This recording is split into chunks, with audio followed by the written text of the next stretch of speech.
ce débat autour du livre de Attaque, en fait, le collectif Attaque, toujours plus pour les riches, un titre corrosif, avec le sous-titre Manifeste pour une fiscalité juste. Donc, je suppose que ça vous intéresse. Pour ceux qui ne connaissent pas Attaque, je vais vite dire 3 mots sur cette association mondiale qui existe depuis 20 ans. Elle fête ses 20 ans cette année, 18, et elle a été fondée en 1898. 900, qu'est-ce que j'ai dit? 18, vous avez un peu. Oui. Donc,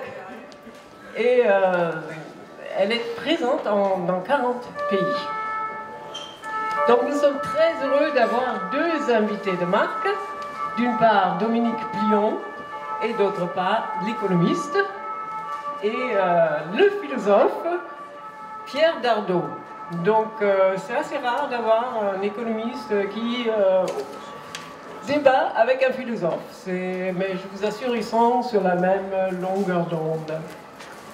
Dominique Plion, lui, il est universitaire. Et il a enseigné à Paris 13 l'économie de la finance. Et il a écrit des livres, enfin, là je cite seulement le plus récent, Le Nouveau Capitalisme, sorti en 2016, avant d'avoir dirigé celui-ci, Toujours plus pour les riches, parce qu'il faut dire que c'est un livre de co-auteur, et notre philosophe, Pierre Dardot, a eu la partie introductive à écrire. Pierre Dardot, lui, il est philosophe et enseignant et chercheur à Sophia Paul, c'est toujours vrai, Sophia Paul de Paris, Nanterre, Défense, et Paris-West, Nanterre, Défense. Et il a écrit vraiment beaucoup de livres, mais je cite seulement ceux qui m'impressionnent le plus, et c'est en premier lieu Commun. Et c'est aussi un sujet qui est complètement en accord avec ce dont on va traiter aujourd'hui. Et commun, oui, parce que qu'est-ce qui reste du commun dans un monde qui devient de plus en plus inégalitaire? Voilà. Last but not least, il faut quand même que je le dise, Attaque se bat aussi pour la protection de la planète. Donc, 3 raisons pour lesquelles peut-être vous êtes d'accord. Nous, en tout cas, à rencontrer des pas autrement, nous sommes d'accord avec ça. Et pourquoi autrement d'ailleurs? Nous invitons le plus souvent des auteurs, des penseurs qui pensent le monde autrement. Et je passe la parole à Dominique Plion, si vous voulez bien. Oui. Bon, tout d'abord, merci de nous avoir invités. Nous sommes en effet une minorité en France et dans beaucoup de pays à penser de manière hétérodoxe, c'est-à-dire en remettant en cause la doctrine dominante et qui est souvent prise comme étant la seule possible, la pensée unique, comme on dit quelquefois, le mainstream, comme on dit dans les pays anglo-saxons. Et parce que nous constatons que cette pensée a échoué à bien des égards à nous faire comprendre ce qui se passe et aussi à inspirer des politiques qui permettent de résoudre les problèmes actuels. Les problèmes actuels sont, par exemple, je peux en citer 3, mais la liste pourrait être bien plus longue, le problème des inégalités monstrueuses qui n'arrêtent pas de grandir dans tous les pays, l'inégalité de revenus, l'inégalité de patrimoine. L'autre domaine où vraiment il y a quelque chose d'absolument inacceptable, évidemment, c'est le climat, ou de manière générale ce qui se passe du côté de la planète, la surexploitation de la planète par l'homme. Et puis l'autre domaine aussi qui est insupportable, c'est la surexploitation du travail et de l'homme par lui-même. C'est un classique, hein, mais c'est les points sur lesquels on se bat et on développe des approches théoriques pour essayer de mieux faire comprendre avec un objectif pédagogique. En tout cas, Attaque, c'est notre objectif, c'est d'avoir la rigueur, l'expertise, mais aussi la pédagogie dans l'alternative, dans l'hétérodoxie. Voilà. Et c'est ça qui, pour nous, est important, parce que on pense que c'est l'outil de départ dont les citoyennes et les citoyens doivent se saisir pour après comprendre, réagir et ne pas accepter le discours dominant qu'on nous assène à longueur de journée, notamment sur les médias qui sont eux-mêmes contrôlés par les détenteurs du capital, hein, comme vous le savez dans tous les grands pays. Voilà, donc c'est ça l'entrée en matière que je ferai. Alors donc pourquoi est-ce qu'on a Attac, comme vous savez, est né avec la question de la fiscalité, puisque Attac au départ c'est une association pour la taxation des transactions financières, et alors on disait à l'époque AC à la fin c'est à l'aide aux citoyens. Alors maintenant on préfère mettre l'action citoyenne. Voilà, on a rebaptisé notre titre de ce point de vue-là, c'est-à-dire qu'on veut donc taxer les transactions financières et on veut se développer l'action citoyenne. Alors, donc la taxation, la fameuse taxe Tobin, hein, à l'origine, qui a été développée par l'économiste américain pour lutter contre la spéculation.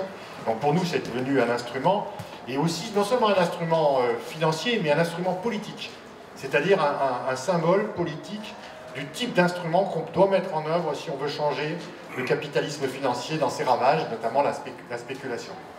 Et tout au long de notre histoire, puisqu'on fête en effet nos 20 ans cette année, on a mis en avant la question fiscale comme étant un élément central dans nos sociétés, et qui, aujourd'hui, plus que jamais, et c'est pour ça qu'on a écrit ce livre, est attaqué. C'est-à-dire que l'impôt, aujourd'hui, est menacé, l'impôt est vilipendé par la doctrine néolibérale qui en fait une charge sans voir à quoi sert l'impôt dans nos sociétés. Et pour nous, c'est quelque chose, c'est une œuvre de salut public. On n'est pas les seuls, évidemment, à travailler là-dessus, mais on pense que c'est un point central. Et une entrée sur l'impôt, sur la question fiscale, mais pas la seule, c'est la question de l'évasion fiscale, évidemment. Le fait qu'un grand nombre de citoyens, et comme par hasard les plus riches, ou d'entreprises, et comme par hasard les plus grosses, échappent à l'impôt en grande partie. C'est l'évasion fiscale, et ça, c'est quelque chose qui est insupportable en termes de justice, mais aussi en termes de démocratie, puisque on est en train de scier la branche sur laquelle sont assises nos démocraties, depuis la Révolution en particulier. Hein. L'impôt est vraiment un des piliers de nos démocraties. Et si on scie cette branche-là, ce pilier, c'est tout le système politique, démocratique qui s'effondre. Et donc voilà un peu le cri d'alerte qu'on veut poser dans ce livre.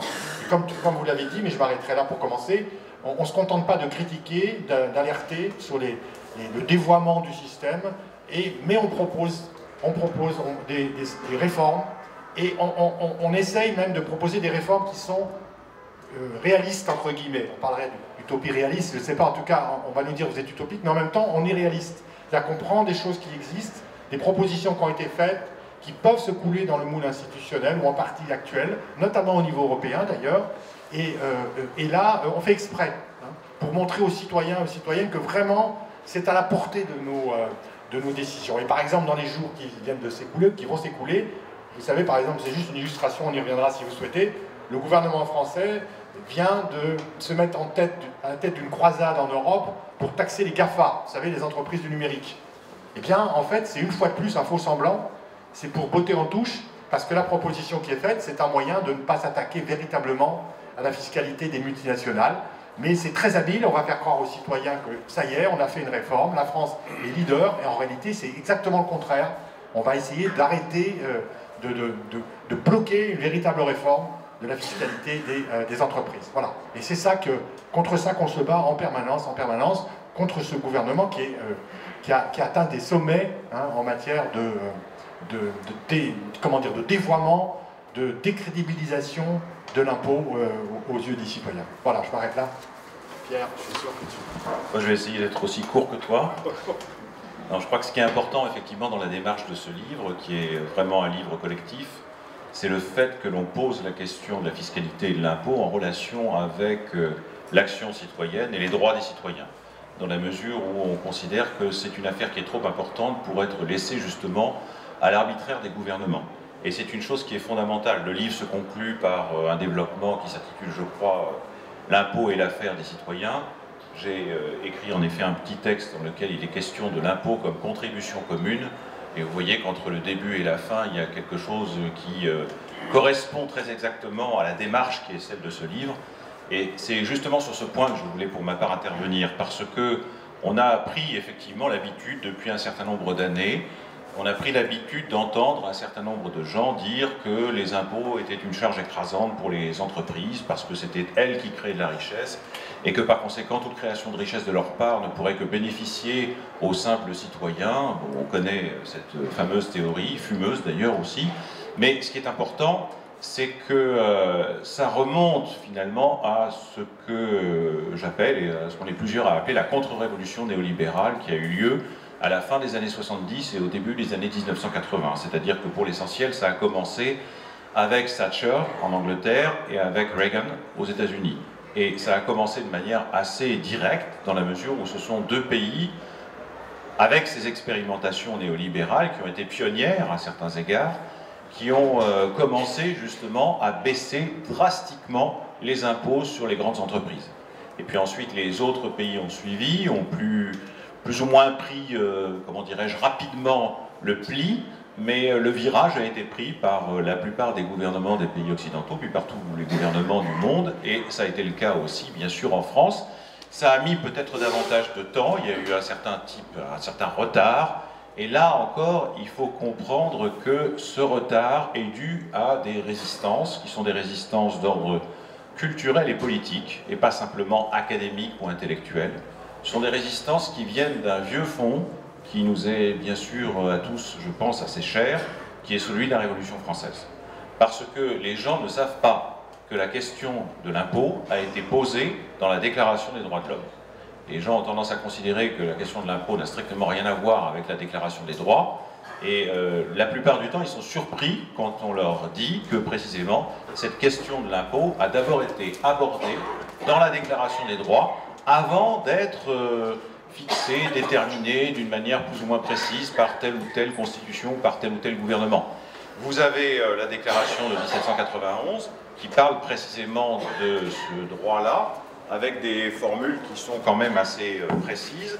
Il s'agit du droit du citoyen, c'est l'article 14 de la Déclaration des droits de l'homme, qui a donc été rédigé en 1789 et adopté ensuite en 1791 et qui figure dans le préambule de la déclaration de 1791, qu'on retrouve un peu modifié dans la déclaration, ou plutôt dans l'acte constitutionnel de 1793, et ce sont des notions qui sont très importantes à bien fixer.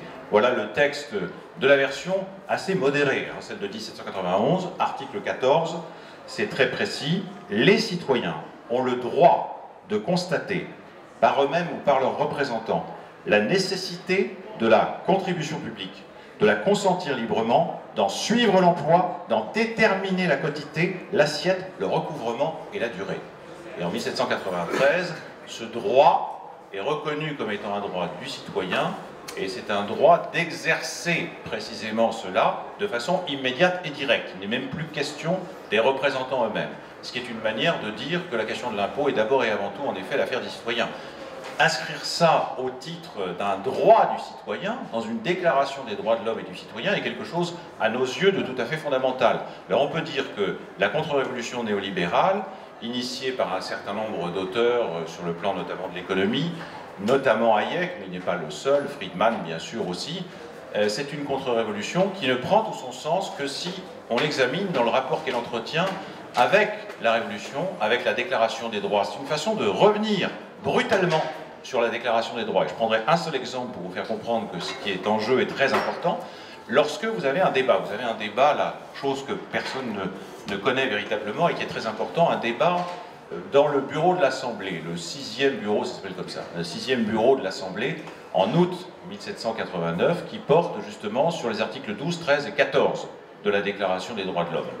Et vous avez des gens à l'intérieur de ce bureau qui préconisent que l'impôt soit défini comme un retranchement de la propriété. Retranchement de la propriété des particuliers. Vous voyez à ce moment-là que la définition de l'impôt qui est proposée par la majorité de ce bureau est une définition strictement négative.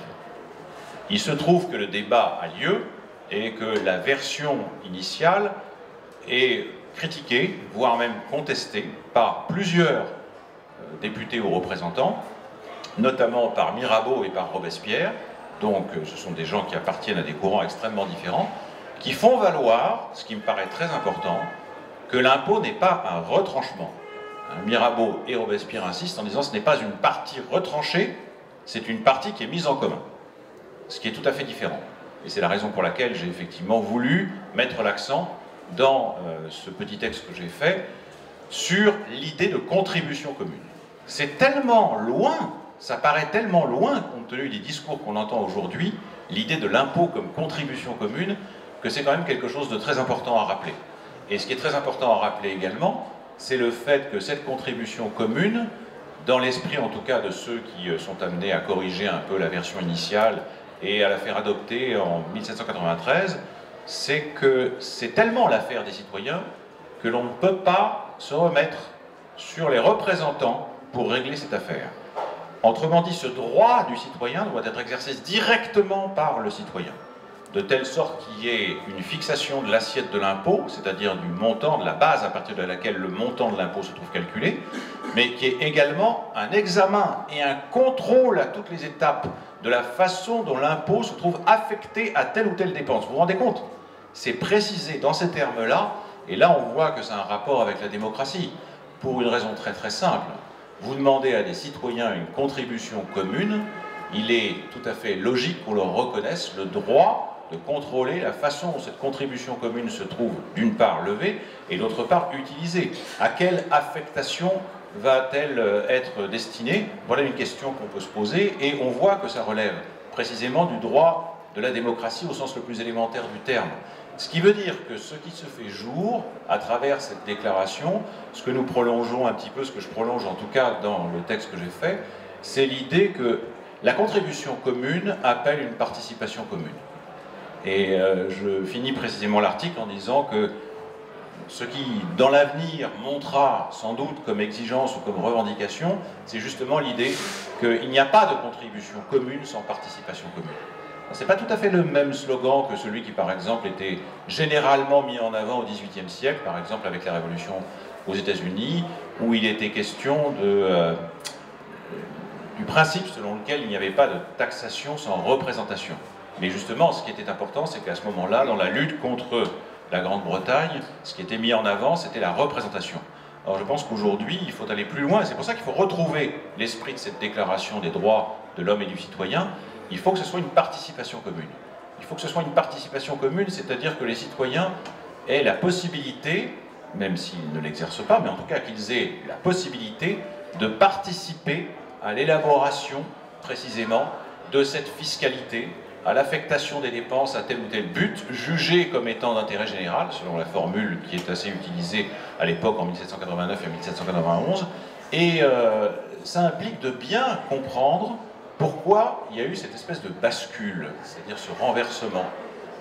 Parce que lorsque vous considérez par exemple l'économiste dont j'ai parlé, c'est-à-dire Hayek, vous vous rendez compte que lorsqu'il est amené à polémiquer, donc il parle polémique contre la contribution, l'imposition par tête, il polémique, bon ça c'est une grande discussion, mais il polémique contre ça en disant c'est notoirement injuste, parce que normalement si c'était vraiment juste, il devrait y avoir une universalité qui soit telle que chacun paye exactement la même chose. Universalité formelle, cette idée d'universalité formelle qui constitue la justice, on la retrouve à travers certaines propositions de Macron sur la retraite. Le point de retraite est un point de retraite. Il doit être le même, quel que soit le travail, si c'est pénible ou pas, peu importe, ça ne doit pas du tout entrer en ligne de compte. Mais ce qui est intéressant, c'est que ça remonte à très loin. Ça remonte à très très loin. Hayek, donc, c'est quelque chose, oui, c'est autour des années 50, 47, 50, qu'il a commencé effectivement à élaborer cette idée-là. Et vous avez de sa part une polémique très très virulente, dirigée contre les services publics. Et la ligne d'argumentation, je finirai là-dessus, de Hayek est assez intéressante parce qu'il dit justement, si on laisse les services publics se développer, c'est parce qu'on commence par établir les besoins de la société. Extraordinaire. Et il dit qu'il faut faire l'inverse. Il ne faut pas partir de l'établissement par la société de ses propres besoins, parce que sinon les services publics vont se développer. Donc il faut faire l'inverse, c'est-à-dire qu'il faut fixer a priori le niveau de taxation, et puis ensuite on va décider du volume du secteur public que cela entraîne. C'est assez intéressant comme démarche, c'est exactement à l'opposé de celle qui nous apparaît comme étant justement équitable et juste, c'est-à-dire qu'il faut commencer effectivement par estimer, évaluer, apprécier les besoins de la société. Et à cet égard, il n'y a que la société qui puisse apprécier les besoins de la société. La société est la mieux placée. C'est pour ça que la participation commune des citoyens nous paraît quelque chose de très important. Or là, dans cette philosophie-là, dans cette espèce de philosophie, c'est pas simplement une économie, c'est une philosophie néolibérale. Vous avez cette idée que justement, il faut à tout prix éviter la croissance du secteur public. Alors on retrouve ça aujourd'hui avec tous les débats sur les chemins de fer et la SNCF, mais ce qui est très intéressant, c'est justement cette idée que le point de départ ne doit pas être constitué par l'appréciation par la société de ses propres besoins. C'est quand même extraordinaire. Et c'est à partir de là qu'on peut tirer tout le fil. Et c'est à partir de là que précisément on trouve cette conception négative de l'impôt. On peut dire que Hayek et d'autres, et Friedman et d'autres, reviennent à la conception qui précisément avait fait l'objet de critiques en 1789, c'est-à-dire la conception négative de l'impôt. L'impôt, c'est on me retranche une partie de ma propriété. Et ce n'est pas du tout une jouissance commune, ce n'est pas du tout une contribution commune. Il faut renverser complètement la démarche pour retrouver précisément cette idée de l'impôt comme contribution commune. Voilà. Alors, l'économiste que je suis, personne n'est parfait, hein, et je vais me caler sur ce qu'on retrouve dans beaucoup de manuels d'économie d'ailleurs, notamment pour les premières années d'université. Hein, on nous enseignait, moi j'étais formé comme ça, hein, il y a quelques décennies, que l'impôt avait trois fonctions. Hein, dans les sociétés modernes. Première fonction, c'est de financer les dépenses publiques, évidemment, financer donc les services publics en particulier. Deuxième fonction, de permettre de faire de la redistribution, c'est-à-dire de réduire les inégalités. Et troisième fonction, un rôle d'incitation, c'est-à-dire l'impôt peut être utilisé pour stimuler ou décourager certains comportements, le spéculateur, le pollueur, et ainsi de suite. Et bien, ce qui est intéressant, enfin, si on peut dire, c'est que la contre-révolution néolibérale dont Pierre a parlé a détruit complètement ce genre de grille d'analyse qui est pourtant très répandue, qui tombe sous le sens à bien des égards et qui a été enseignée pendant très longtemps, notamment dans la période d'après-guerre. C'est-à-dire que les néolibéraux comme Macron, par exemple, Hayek avait commencé le travail en tant que théoricien, mais les politiciens comme Macron aujourd'hui détruisent complètement ce type de grille d'analyse. Alors, la partie, l'impôt comme moyen de financer des dépenses publiques. Eh bien, on dit, mais attendez, il y a trop d'impôts parce qu'il y a trop de dépenses publiques. Donc, précisément, on va se servir de ce levier à l'inverse. On va dire, on va réduire les impôts, ce qui est un moyen de réduire les dépenses publiques. Et vous savez qu'un des axes de la doctrine néolibérale, c'est qu'il y a trop d'État dans la... Pardon, je parle trop vite? Oui. Je vais plus lentement. Le monsieur aussi. Le monsieur aussi. Donc, il y a trop de dépenses publiques dans la société, le poids de l'État est trop élevé, donc un des moyens d'obliger à cette décroissance du poids de l'État et des services publics, eh bien, c'est de réduire les impôts. Donc les impôts, vous voyez, on a une vision inversée, et aujourd'hui, c'est exactement ce qui est en train de se passer, ce qui s'est passé depuis les réformes fiscales aussi de Reagan, Thatcher, et ont été repris par tant d'autres. Oui? Comment? Normalement, on a... Lève-toi, parle. Viens ici. Il y a un deuxième question. Oui, oui.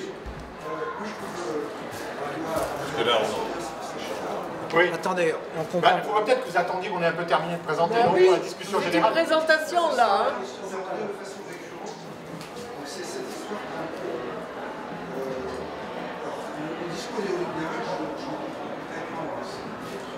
Oui, mais bon.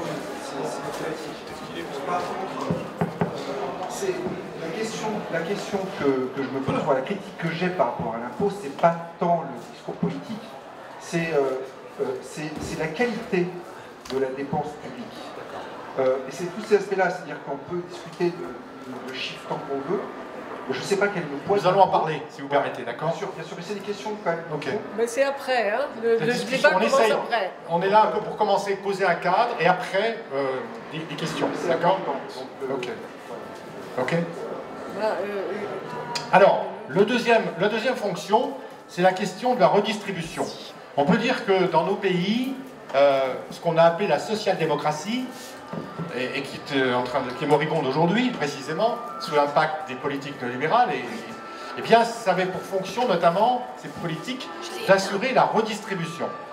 Quand on dit redistribution, c'est-à-dire une fois que les revenus ont été distribués à l'occasion du processus de travail, dans l'entreprise en particulier, entre le travail et le capital, etc., on constate qu'il y a des inégalités, en tout cas qui sont jugées socialement inacceptables, ou en tout cas qui doivent être corrigées, et l'impôt est considéré comme étant un des instruments, pas le seul évidemment, pour réduire ces inégalités. Et on a connu dans les années 60, 70 en Grande-Bretagne, en France, dans les pays scandinaves par exemple, des politiques dites des revenus, dont l'un des leviers principaux était précisément de lutter contre les inégalités par l'impôt. Voilà. Donc ça c'est... Alors aujourd'hui, cette vision est totalement récusée. C'est-à-dire qu'il n'est plus question d'utiliser l'impôt pour réduire les inégalités, et même, comme vous pouvez le constater avec la loi de finances de 2018, qui a été votée là en décembre dernier, on se moque éperdument de réduire ces inégalités. Même, on constate que ça a été dit par beaucoup de commentateurs, l'impôt a eu pour fonction, enfin conséquence, la réforme fiscale de Macron, d'augmenter les inégalités, puisqu'on a déduit les impôts, fait bénéficier de déductions d'impôts massives les populations les plus riches, hein, les acteurs les plus fortunés. Et donc, là, il y a vraiment un effet anti-redistributif même, et ça ne gêne absolument pas les néolibéraux, au contraire. Donc on abandonne cette vision que l'impôt peut être utilisé pour réduire les inégalités, au contraire. Et puis la troisième dimension, c'est la dimension incitative, c'est-à-dire l'idée, bien voilà, l'État dispose d'un levier qui peut être un moyen, en réduisant les impôts, de stimuler certains comportements pour que les gens, par exemple, aient des dépenses plus conformes à des objectifs, par exemple la lutte contre la pollution, la lutte contre les émissions de CO2, en encourageant certains types, donc des déductions, des aides publiques, des déductions fiscales pour aider ces comportements, ou au contraire, en augmentant certains impôts pour décourager la consommation, par exemple, l'utilisation d'énergie carbonée, par exemple, pour prendre cet exemple. Eh bien, aujourd'hui, on considère très largement dans le monde dominant, de ceux qui nous gouvernent depuis longtemps, ces 3 dernières décennies, c'est que l'impôt doit être, le mot qui est utilisé, doit être neutre. C'est-à-dire qu'on récuse l'idée que la fiscalité soit utilisée d'une manière active pour agir sur les comportements. L'impôt doit être neutre. Voilà, donc, si vous voulez, je prends cet exemple pour montrer à quel point on a détruit la vision qui pouvait exister au cours des décennies précédentes. Voilà, et ça c'est quelque chose qui nous paraît très important, et je crois qu'il faut qu'on explique à nos concitoyens ceci. Alors maintenant, puisque monsieur a posé la question de la qualité, eh bien justement, prenons une des raisons que nous expliquons pour laquelle il y a un problème avec la fiscalité actuelle. Ce problème, c'est les déductions qui sont faites sans aucun contrôle citoyen et sans aucune vérification de leur efficacité, précisément sur la qualité dont vous parliez. Je vais prendre un exemple. Vous savez qu'en France, on a ce qu'on appelle des niches fiscales. Les niches fiscales, il y en a 450. C'est toutes des déductions fiscales faites à des catégories d'acteurs ou des catégories d'opérations qu'on est supposé encourager. Alors, je vous donne un exemple d'une niche fiscale qui va vous faire sourire. Vous savez que les éleveurs, vous ne savez pas certainement même que les éleveurs de chevaux, notamment des pur sang, bénéficient d'une fiscalité avantageuse, notamment lorsqu'ils réalisent des plus-values sur la vente de pur sang, hein, qui servent notamment pour les courses de chevaux, etc. Bon. Voilà. Pourquoi ça? Est-ce que, bon, justification, le citoyen peut se poser la question. Mais il y a une autre niche qui, elle, a priori, pourrait paraître satisfaisante pour la plupart des citoyens et des citoyennes. C'est ce qu'on appelle en France le crédit d'impôt recherche, CIR. Crédit d'impôt recherche, qui est la deuxième niche fiscale par ordre d'importance, qui coûte à l'État chaque année à peu près, en déduction fiscale, donc en manque à gagner fiscal, de l'ordre de 5 à 6 milliards chaque année. Alors la plus importante des niches, on en parlera peut-être tout à l'heure si vous le voulez, c'est le CICE, Crédit d'impôt pour la compétitivité et l'emploi, instauré par François Hollande et pérennisé par Macron dans la loi de finances. Mais je vais vous parler plutôt du CIR. C'est que beaucoup de gens seront d'accord, je pense, pour qu'on encourage la recherche et développement, comme on dit. Pourquoi? Parce qu'elle est source d'innovation, de progrès techniques, qu'elle va nous permettre de produire mieux et plus, à des coûts plus bas, et ainsi de suite. Bien. Et donc, il est souhaitable d'encourager la recherche. Or, on constate la chose suivante, c'est que la Cour des comptes, vous savez, qui est en France l'organisme qui est supposé vérifier les comptes de l'État et vérifier justement comment les dépenses ou les déductions fiscales sont utilisées, année après année, critique cette déduction parce qu'elle constate que c'est principalement un instrument d'évasion fiscale. Pourquoi? Eh bien parce que les grandes entreprises, en particulier, surtout elles, dans cette affaire, utilisent le CIR comme un moyen d'évitement de l'impôt en mettant dans les dépenses de recherche et développement des dépenses qui n'ont rien à voir avec elles. Et là, il y a eu rapport sur rapport de la Cour des comptes qui montre que c'est le cas. Et justement, pour rejoindre la question que vous posiez, voilà une utilisation qui est faite d'une dépense qu'on appelle une dépense fiscale, c'est-à-dire une déduction fiscale, dont on constate qu'elle est dévoyée parce qu'elle ne cherche pas du tout ou très peu à encourager la recherche, au contraire, elle sert plutôt à l'évasion fiscale. Elle est dénoncée par une instance officielle comme la Cour des comptes et rien n'est fait. Et là, je crois que les citoyens seraient en droit de se révolter en quelque sorte, de dire que ce n'est pas acceptable que l'État fasse des opérations du type déduction fiscale pour encourager la recherche et le développement, qui en soi peut être un bon objectif, et qu'en fait ce soit complètement dévoyé. Et c'est là qu'il y a une non-vérification, et ça rejoint ce que disait Pierre tout à l'heure. L'impôt n'a de sens dans une vraie démocratie que si les citoyens vérifient son utilisation, et donc la qualité précisément des services ou des injonctions ou des choses utiles que l'État peut faire avec la fiscalité. Vous voyez? Et c'est ça que nous contestons, c'est qu'aujourd'hui on a un système qui est devenu incontrôlable par les citoyens, bien qu'il y ait un débat budgétaire chaque année. Comme vous savez, chaque année à l'Assemblée nationale et au Sénat, il y a un vote sur la loi de finances dont le volet dépenses et le volet recettes. Les principaux éléments du volet recettes, c'est bien sûr la fiscalité. Et malheureusement, ce débat, d'abord, il va à toute vitesse. La plupart des mesures antérieures sont reconduites. Et il n'y a pas de débat de fond quand il y a des mesures nouvelles ou quand il y a des mesures qui sont contestées, comme ce crédit d'impôt recherche, contesté par exemple par la Cour des comptes année après année. Voilà. Et donc là, il y a un vrai problème démocratique en France, mais pas qu'en France, sur la question de l'impôt, si vous voulez, dans la manière dont il est décidé, dont il est utilisé, et c'est ça contre quoi nous nous insurgeons. Et le point principal sur lequel on insiste dans le livre, d'ailleurs on voulait intituler notre livre autrement, c'est l'éditeur qui nous a demandé de imposer ce titre, comme souvent. Nous, on voulait faire quelque chose sur un titre sur l'injustice fiscale. C'était le terme qu'on voulait mettre en avant. Alors du coup, on a obtenu un sous-titre qui est manifeste pour une fiscalité juste. Mais ce que nous pensons aujourd'hui, et c'est ça qui est dramatique, et les Français, je crois, les citoyens le ressentent profondément, même si c'est parfois un peu confusément, c'est que l'impôt, aujourd'hui, tel qu'il fonctionne, est devenu un instrument qui creuse les inégalités dans notre pays. Et juste un point pour illustrer ceci, nous sommes un des pays au monde où la fiscalité indirecte, sous forme en particulier de TVA, taxe sur la valeur ajoutée, est la plus importante. Elle représente 55% des recettes fiscales de l'État, donc plus de la moitié. En revanche, les autres impôts dits directs, qui eux ont une capacité, s'ils sont formulés spécifiés de manière satisfaisante, évidemment, une capacité à faire de la redistribution, à réduire les inégalités, comme l'impôt sur le revenu ou l'impôt sur les sociétés. Eh bien, ces impôts-là, aujourd'hui, sont extrêmement mal en point. C'est-à-dire que l'impôt sur le revenu, par exemple, a perdu très largement ce qu'on appelle sa progressivité, d'accord ? C'est-à-dire qu'on a réduit les tranches supérieures, on a une seule tranche aujourd'hui à 45%, alors qu'on avait dans le passé des tranches à 60, 70% et même plus dans certains autres pays. Ça a été ratiboisé, d'accord ?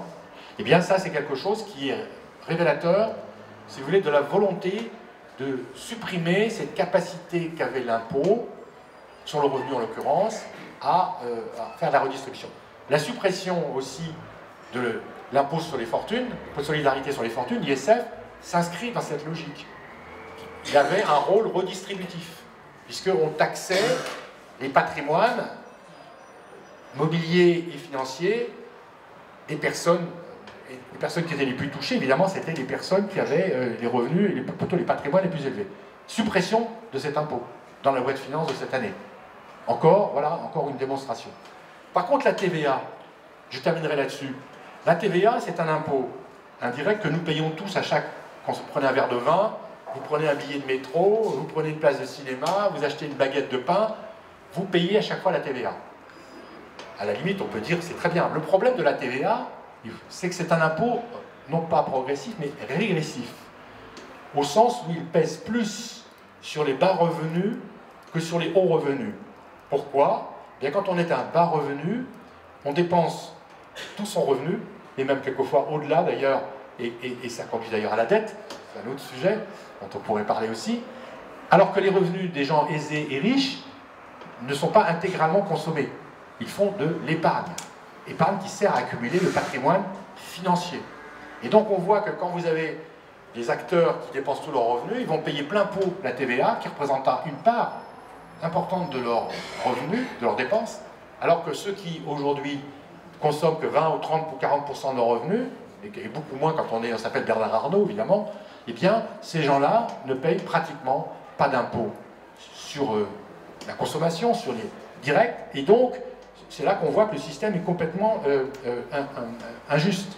Et nous sommes la France, l'un des pays au monde, en tout cas en Europe, où on commence le livre comme ça d'ailleurs, à un déséquilibre aussi important entre la fiscalité directe, redistributive, et la fiscalité indirecte, qui est régressive. Et c'est ça que nous dénonçons, et parmi les propositions de réforme qu'on fait, c'est justement de revoir ce déséquilibre qui nous paraît extrêmement préjudiciable à la justice fiscale.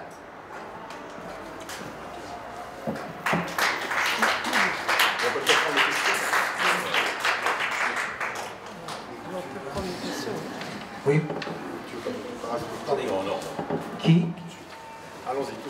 souhaite intervenir?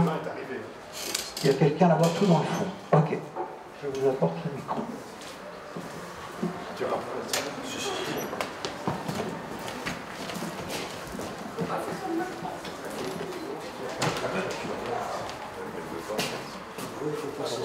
On va pas se laisser abattre. Hein. Bon, c'est la TVA. On paie la TVA. C'est bien. C'est la TVA. Vous m'entendez? Oui, très bien. Du coup, merci. En fait, merci déjà pour la présentation. En fait, j'ai pas eu le bouquin à parler. Par contre, en fait, juste un peu. Levez-vous, s'il vous plaît. Comment?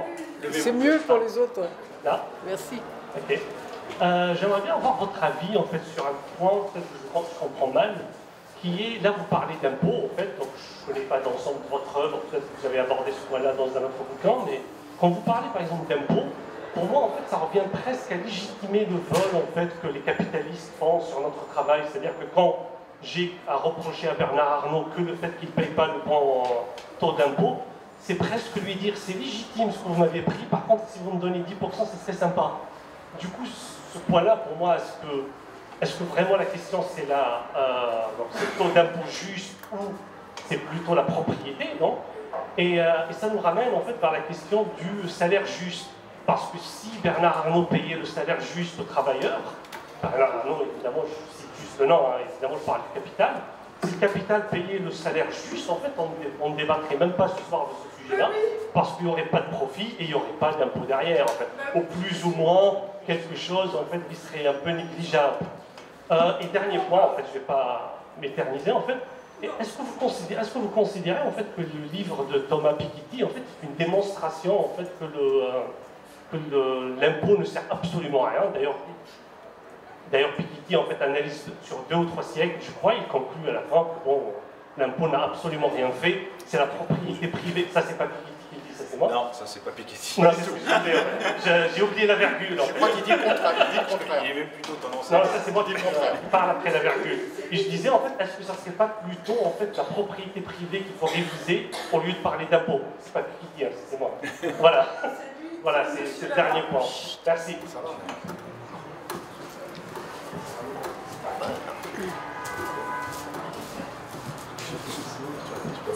On prend plusieurs questions ou vous voulez répondre? Bien sûr, au contraire. Exactement. Une question toute simple. Souvent, j'ai lu soit Le Monde, soit dans une revue, un hebdomadaire, que les Français considéraient qu'à partir de 3 000 €, on était riche. Alors donc c'est intéressant, ça permet d'engager une réflexion. Et qu'est-ce que vous pensez de la perception des Français qu'ils ont de la richesse et donc qu'on est riche à partir de 3 000 € par mois? C'est bourrage des crânes. Bourrage des crânes. Vous gagnez 3 000 € par an. Vous voulez répondre là? C'est une question, oui, on peut commencer. Non, vas-y, on prend plutôt l'histoire du vol, ça, propriété, etc. Oui, la question est, disons, un peu plus ample que la référence à Piketty ne le laisse supposer. Ce que je veux dire, c'est que dans le livre de Piketty, il y a certes une analyse sur la croissance des inégalités, le retour de ce qu'il appelle le capitalisme tel qu'il existait au XIXe siècle, mais il y a aussi une conclusion d'ailleurs politique qui, pour moi, n'est pas tellement cohérente avec la plus grande partie de ce qui précède dans le livre, c'est-à-dire l'idée justement d'un impôt mondial et d'une fiscalité par conséquent qui soit immédiatement opérante à l'échelle mondiale, parce que ça pose à ce moment-là un problème qui est celui de la mise en place d'instruments de gouvernement à l'échelle mondiale, et qui dit impôt mondial semble dire, sinon gouvernement mondial ou État mondial, du moins administration coordonnée.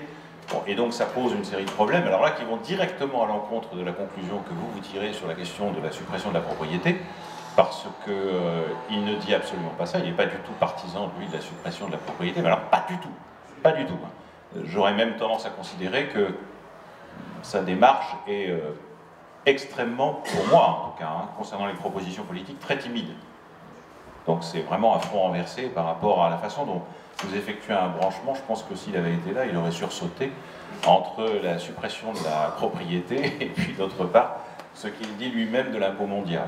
Voilà. Et puis de manière générale, je ne suis pas, je veux dire le fond de ma pensée, là ça excède très largement le cadre qui est celui du livre, mais je ne suis pas favorable à la mise en place d'un gouvernement mondial au sens où ce serait une pure et simple projection des institutions gouvernementales telles qu'elles peuvent exister à l'échelle nationale, mais cette fois-ci à l'échelle du monde.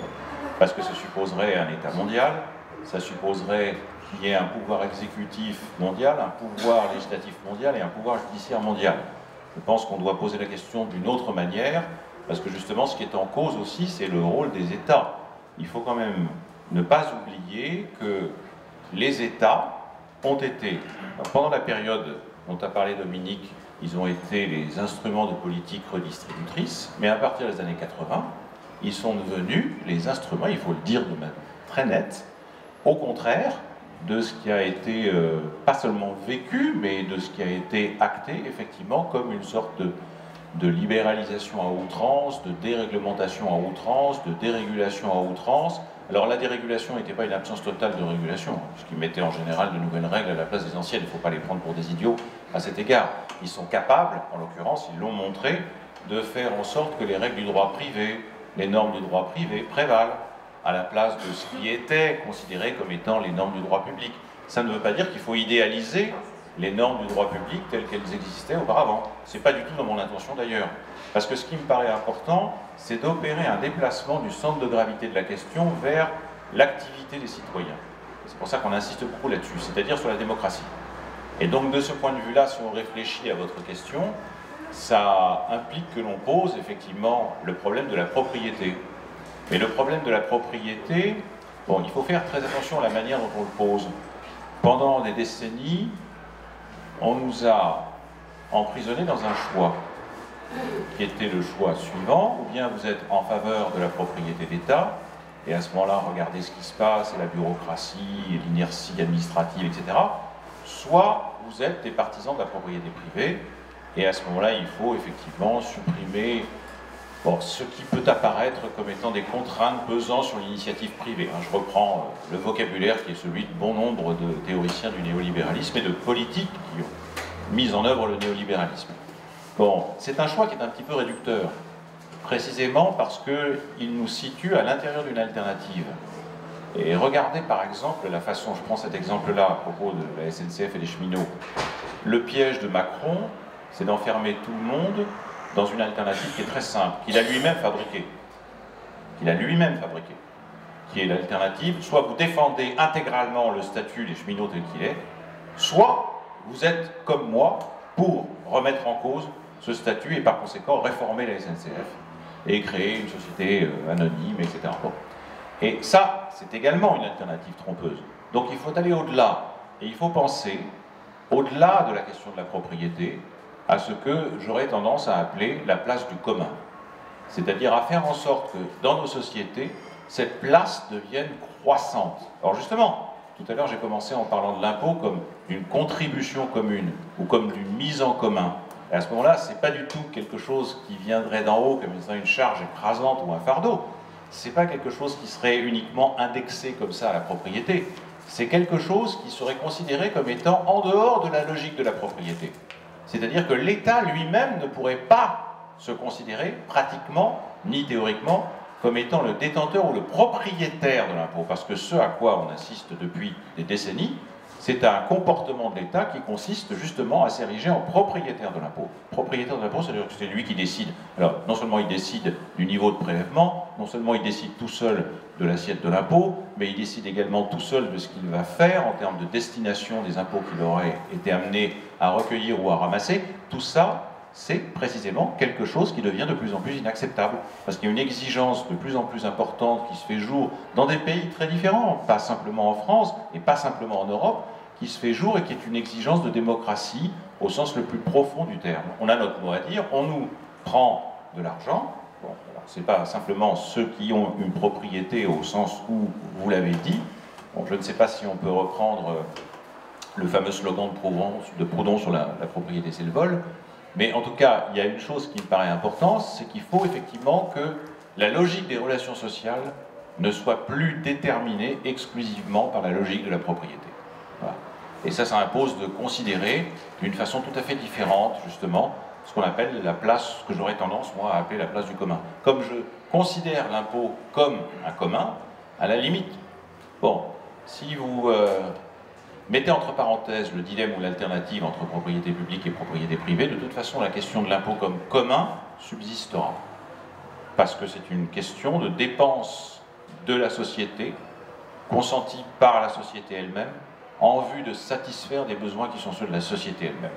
Donc, à cet égard, il y aura encore de l'impôt. Ça n'aura pas grand-chose à voir avec ce que vous êtes amené à constater, comme moi d'ailleurs, concernant justement l'impôt sur les propriétés, mais il me paraît que c'est une question qui mérite d'être posée justement de façon très politique. Voilà. Hein, pas du tout réduite à une simple question économique. Et ce n'est pas l'économiste, je pense, qui me contredira. Enfin, je ne sais pas.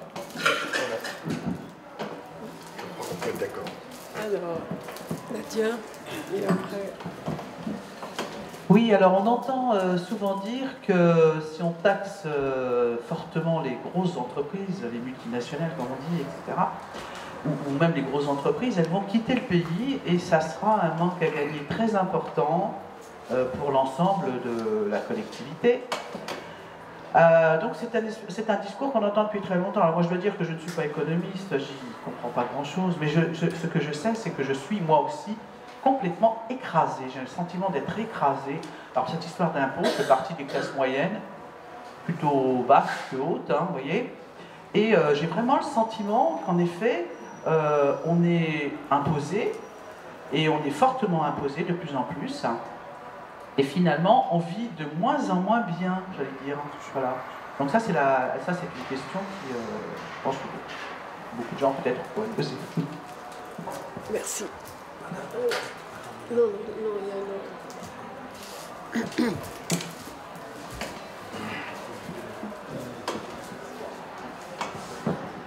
Bonjour. Donc moi c'est une question qui part un peu dans mon sens parce qu'au niveau des impôts il y a eu deux surprises cette année, c'est la suppression de l'ISF et c'est presque passé inaperçu. Il y a un mois à peu près, Macron a proposé aux plus grandes entreprises d'économiser 25% d'impôts en France s'ils investissent. Donc à mon avis c'est une grosse erreur Et ce que je ne comprends pas très bien, c'est dans les années 70, avec la numérisation, moi j'étais de l'avis à l'époque qu'il fallait plutôt imposer le numérique, ce qui n'a pas été fait. Et on se retrouve aujourd'hui avec les plus grosses fortunes mondiales, vraiment les top 10, qui sont dans le numérique. Donc qui font fortune sur tout le monde, mondialement, avec des sommes absolument colossales. Il y a des personnes qui gagnent, je crois que c'est de l'ordre de 54 000 € de la minute, si je suis bien formé. Donc c'est absolument délirant. Et moi, ce que je trouve incroyable, c'est que les classes moyennes sont rabaissées à un niveau inférieur et doivent se contenter du peu qui leur reste. Donc, à mon avis, il y a eu une erreur dans les années 70 où on aurait dû introduire une taxe pour ces postes, et ça profiterait aussi des chômeurs dont on parle tant, mais qui sont partis des gens qui n'ont plus de possibilités de travail parce que les entreprises, la manufacture ne marche plus. Donc il aurait dû y avoir une reconversion de toutes ces personnes ou une reconversion de la société qui fait en sorte que tout le monde puisse avoir le minimum nécessaire pour vivre. Et ceci mondialement et non pas seulement en France. Donc voilà, c'est peut-être un peu radical, je ne suis pas économiste non plus, mais c'est des questions que je me pose assez régulièrement. On commence à répondre. Oui. Tiens, derrière vous, il y a une question. Moi, je me posais des questions par rapport à une économie, par exemple, qui serait collaborative et à l'impôt. Par exemple, une économie collaborative, il y aurait du troc, peut-être pas tout, mais du troc. Il y aurait des activités associatives, donc sans but lucratif. Et pourtant, ces activités-là, elles ne paieraient pas d'impôts citoyens, mais elles auraient quand même une légitimité dans la vie sociale. Est-ce que la légitimité, est-ce que la vie sociale, on ne peut pas la réduire à un impôt citoyen? Je pense que l'impôt, il faudrait vraiment, pour moi, distinguer des activités purement lucratives de d'autres qui ne le sont vraiment pas, quoi. Tout ne peut pas être du domaine lucratif et tout ne peut pas être du domaine marchand. Moi, c'est un peu ça que je vois dans ma réflexion.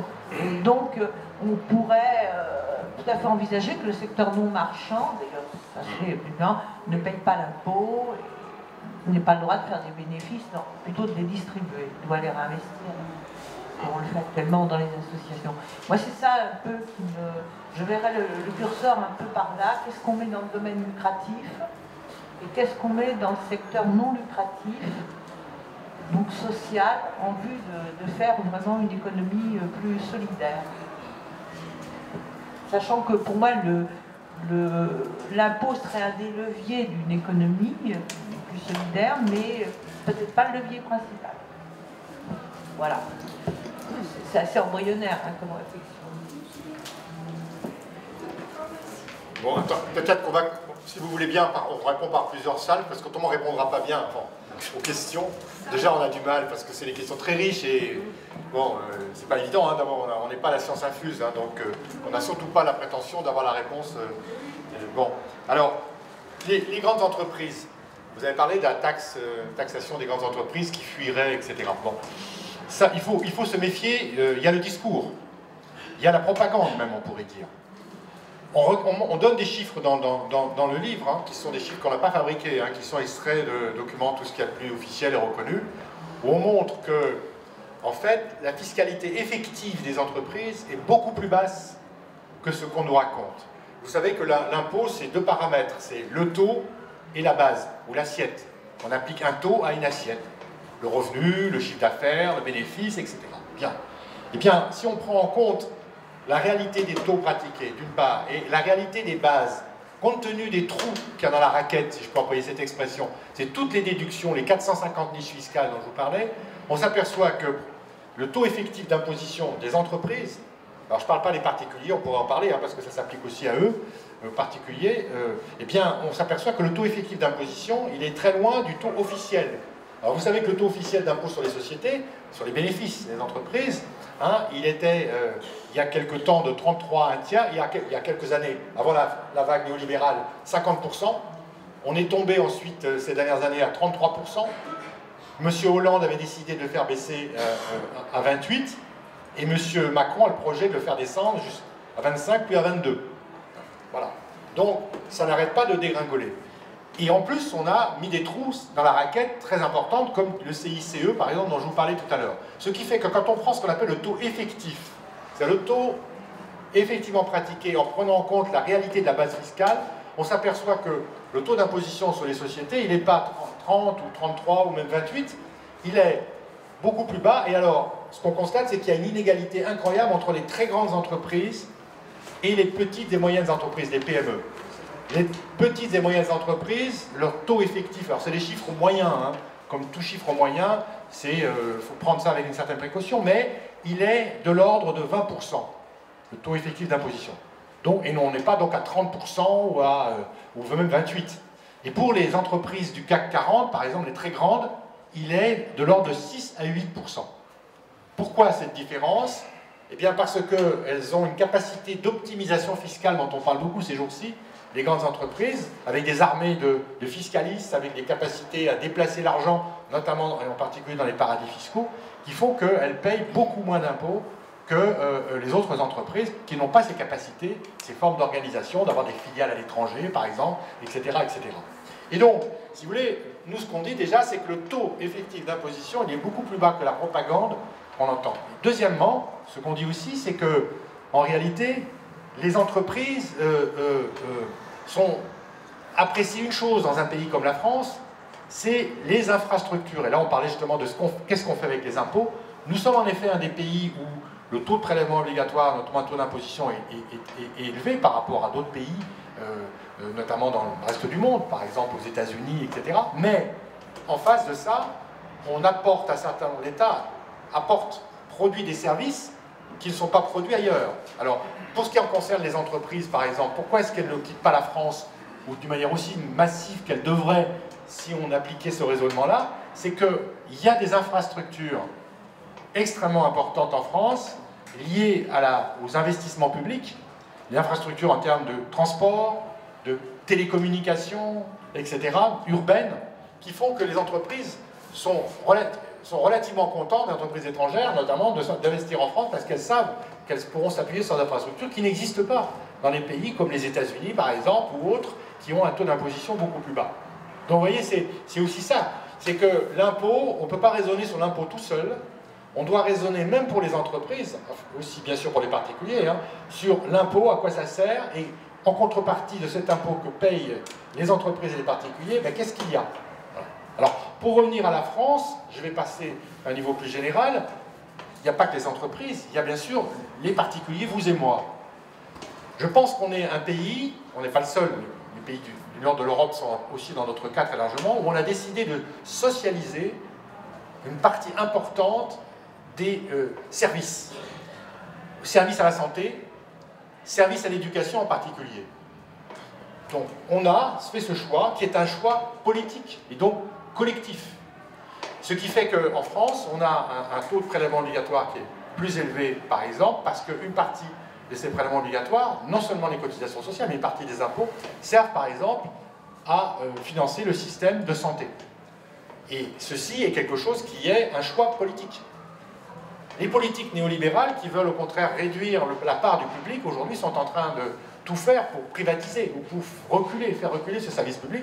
Évidemment, à ce moment-là, le résultat, c'est qu'il y aura peut-être moins d'impôts. Mais est-ce que les particuliers paieront pour autant moins d'argent pour leur santé, par exemple? Eh bien non. Regardez les États-Unis, les études existantes montrent que le taux de dépenses pour les dépenses de santé rapportées au PIB, c'est-à-dire à la richesse produite chaque année aux États-Unis, elle est de 2 à 3 points supérieure à la France. Là, en gros, en France, on dépensera 12%, alors qu'aux États-Unis, on sera à 15%. Pourquoi? Ben, pour nous, notre analyse, c'est qu'une des raisons, c'est que notre système de santé, avec tous les défauts qu'il a, hein, en ce moment, on en parle beaucoup et à juste titre, hein, mais avec ses limites, il est quand même moins coûteux et il a une couverture plus universelle donc plus redistributif que le système de santé états-unien, qui est en grande partie privé à la charge des particuliers, et donc qui est facteur d'inégalité aussi, parce que ceux qui se couvrent le mieux, ceux qui auront les meilleures couvertures, et aussi qui iront dans les hôpitaux les plus performants, eh bien, seront ceux qui auront évidemment les moyens de le faire. Donc, si vous voulez, voilà, c'est ça qu'il faut voir, hein. Tant du côté des particuliers que du côté des entreprises, il faut raisonner non seulement sur l'impôt, mais qu'est-ce qu'il y a en face de l'impôt, à quoi il sert, et en quoi il contribue, quelque part, à la qualité de vie, à l'harmonie sociale par rapport à ses effets redistributifs, etc. Et tout ça, ça fait partie pour nous des choses qui sont absolument à prendre en compte. Alors maintenant, les classes moyennes écrasées, mais ça rejoint ce que je dis. C'est-à-dire qu'une des raisons pour lesquelles vous avez le sentiment, et on peut le comprendre, il y a à mon avis plusieurs raisons, enfin vous allez me dire vous n'êtes pas d'accord. La première raison qu'on dénonce dans le livre, c'est l'injustice. C'est que vous avez l'impression, et beaucoup de citoyens, à juste titre, on a l'impression que eux payent l'impôt plein pot, si je peux employer ce jeu de mots, cette expression, alors que d'autres échappent, et ceux qui échappent à l'impôt, et bien comme par hasard, sont ceux qui ont les revenus les plus élevés, ou parmi les entreprises, ce sont les grandes entreprises par rapport aux plus petites, parce que les chefs d'entreprise aussi raisonnent comme ça, en disant on est écrasé, etc. Eh bien, c'est un sentiment, plus qu'un sentiment, une réalité d'injustice fiscale. C'est pour ça que l'on insiste beaucoup sur cette notion d'injustice, et ça contribue à donner une perception extrêmement négative de l'impôt. Mais attention, ça c'est une réalité. Mais l'autre réalité, c'est celle dont je parlais tout à l'heure. Allez vivre aux États-Unis avec un impôt peut-être plus bas et regardez ce que vous aurez en termes de santé et en termes d'éducation. Vous allez mettre au monde des enfants. Vous savez quel est le réflexe du couple américain qui met au monde des enfants? Tout de suite, on ouvre un compte pour lui payer ses études supérieures. Et tout de suite, éventuellement, on va penser à l'endettement qu'on va devoir contracter pour lui payer ses études. Donc il faut voir aussi qu'en contrepartie d'une pression fiscale qui apparaît a priori plus basse, on a aussi des charges d'endettement ou des charges pour la santé qui seront plus importantes. Et donc, je crois qu'il faut faire très attention en considérant que l'impôt est fondamentalement quelque chose qui nous écrase. Oui, il y a une injustice, et là on a raison, et c'est pour ça qu'on se bat, notamment qu'on essaie de dénoncer, de démontrer dans le bouquin, mais il faut faire attention aussi à voir en face ce qu'est cet impôt, à quoi il sert. Alors ça rejoint d'ailleurs la question que vous posiez tout à l'heure, de la qualité des services. Et pourquoi à l'hôpital, par exemple, aujourd'hui, en ce moment, si vous avez lu les journaux ces jours-ci, il y a une sorte de fronde qui s'amplifie dans les hôpitaux, tant du côté des usagers que des travailleurs de la santé. Mais même si on n'a pas besoin de le lire, on le vit. Bon, exactement, c'est ce que je suis en train d'exprimer. Et donc, si vous voulez, eh bien c'est parce qu'on a fait gérer l'hôpital comme une entreprise privée, en ayant des modes de fonctionnement de l'hôpital, sans prendre en compte le fait que la santé, c'est justement un bien commun, et c'est pas un bien privatif. C'est quelque chose qui implique des comportements et des modes de fonctionnement complètement différents de celui de l'entreprise, disons, gérée comme une entreprise capitaliste, si vous voulez. Et donc là, il y a vraiment un vrai souci, c'est les politiques néolibérales appliquées à l'hôpital nous ont amené là où nous en sommes aujourd'hui. Et c'est ça qui est quelque chose qui est évidemment pour nous inacceptable.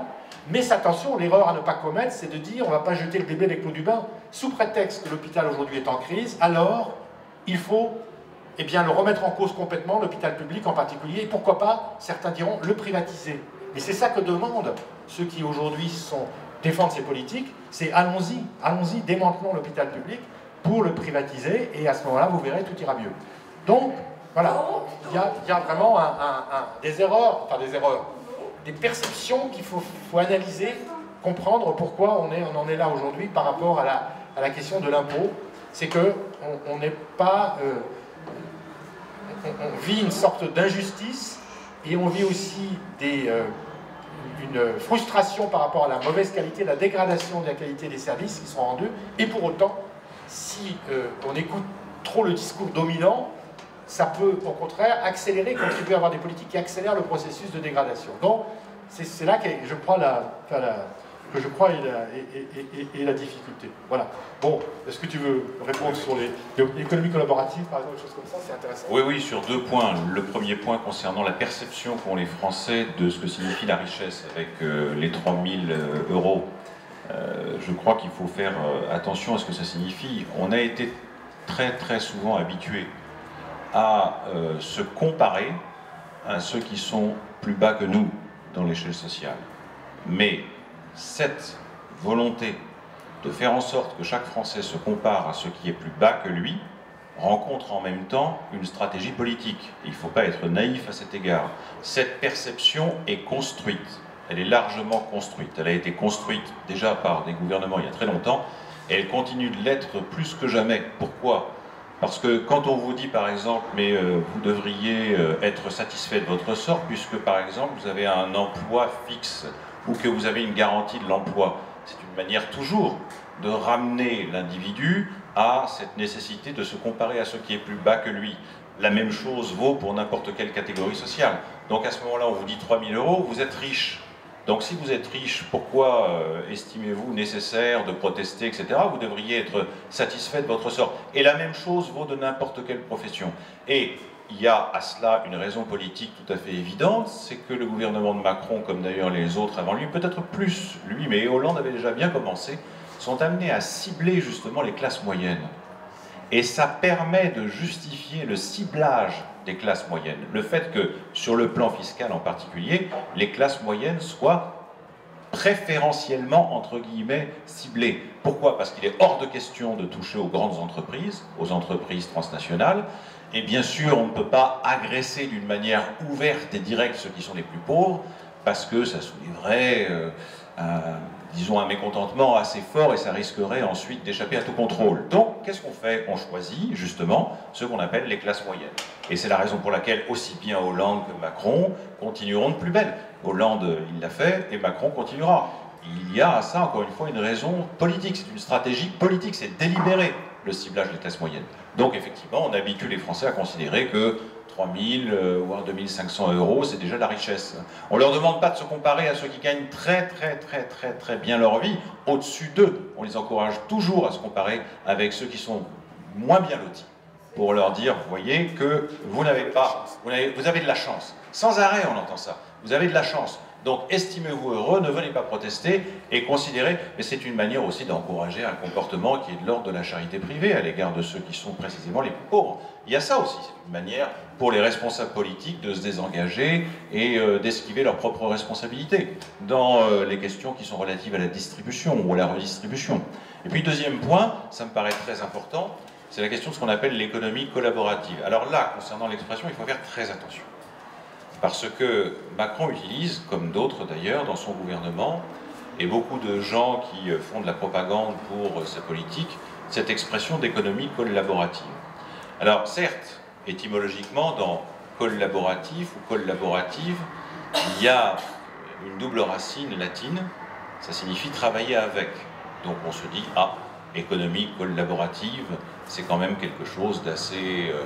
comment dirais-je, positif, sympa, qui mérite d'être encouragé, etc. Mais quand Macron et d'autres parlent d'économie collaborative, ils parlent de quel secteur de l'économie? Ils ne parlent pas des associations à but non lucratif dont vous avez parlé. Ils ne parlent pas de ça. Ils parlent de Airbnb, ils parlent de Uber, ils parlent de ce secteur-là. Et c'est ça qui baptise économie collaborative. Parce que ça leur permet de considérer que justement ce sont des secteurs d'activité qu'il faut encourager. Pourquoi ? Ça, c'est très intéressant. Parce qu'il faut encourager les accords de gré à gré entre particuliers.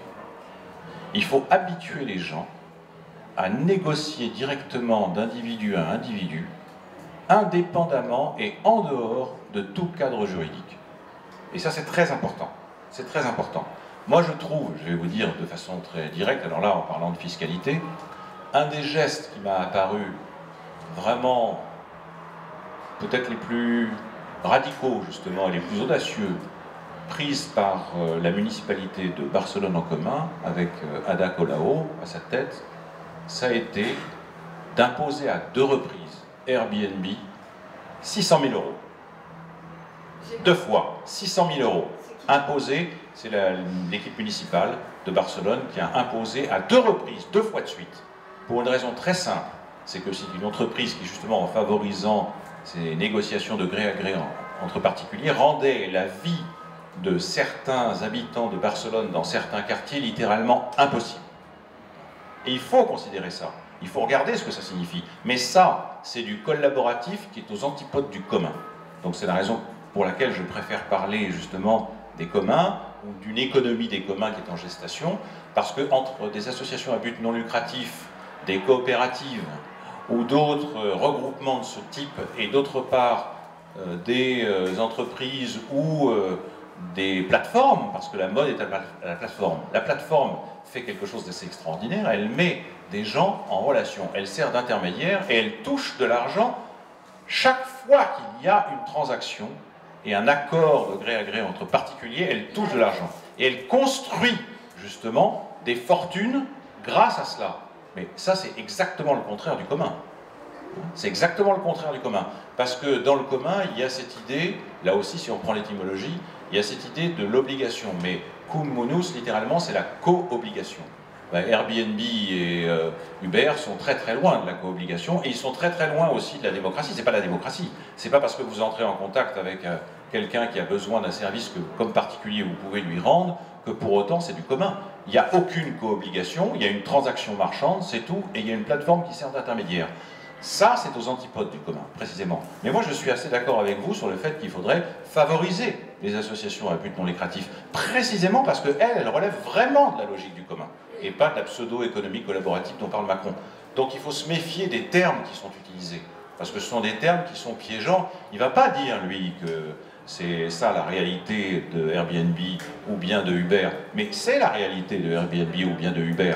Et à Paris, ça risque de devenir, il y a certains quartiers dans lesquels ça devient à peu près, ça devient de plus en plus, ça ressemble de plus en plus à certains quartiers de Barcelone. Je parle par exemple du Marais, où il y a un taux d'occupation de certains logements qui est de l'ordre de 80 à 80% pour justement en faveur des négociations qui sont favorisées par Airbnb. Ce qui veut dire que les propriétaires ne sont plus habitants et qui tirent profit au maximum de cette possibilité qu'il aurait donnée, parce que précisément ça existe, parce que la logique de la transaction existe.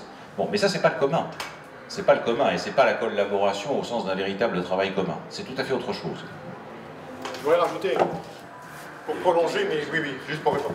Il y a aussi la distinction qui nous paraît très importante à certains d'entre nous, en tout cas, c'est la distinction entre, vous l'avez évoqué d'ailleurs dans votre tout à l'heure, votre question, le marchand et le non marchand. Si vous prenez par exemple un pays comme la France, quand on calcule la richesse produite chaque année, il y a la partie marchande et la partie non marchande. Le produit intérieur brut, il y a une partie marchande et non marchande. La partie non marchande, principalement, c'est le secteur public. On peut dire très largement, c'est aussi un secteur non lucratif.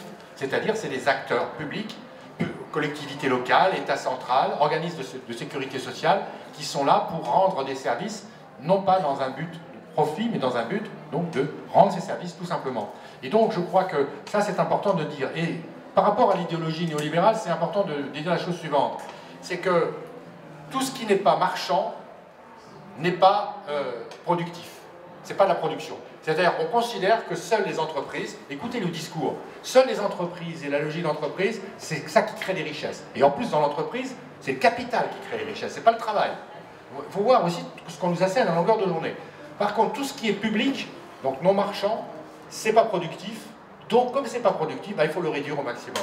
Ça fait partie aussi de l'idéologie qu'on entend tout le temps. Et la France est montrée du doigt par ses propres gouvernants actuels ou par un certain nombre d'organisations internationales qui sont du type OCDE, qui sont les défenseurs de cette idéologie-là, pour dire que la France a un PIB non marchand beaucoup trop important par rapport à aux autres pays, c'est une tare, c'est quelque chose qu'il faut réduire, etc., etc.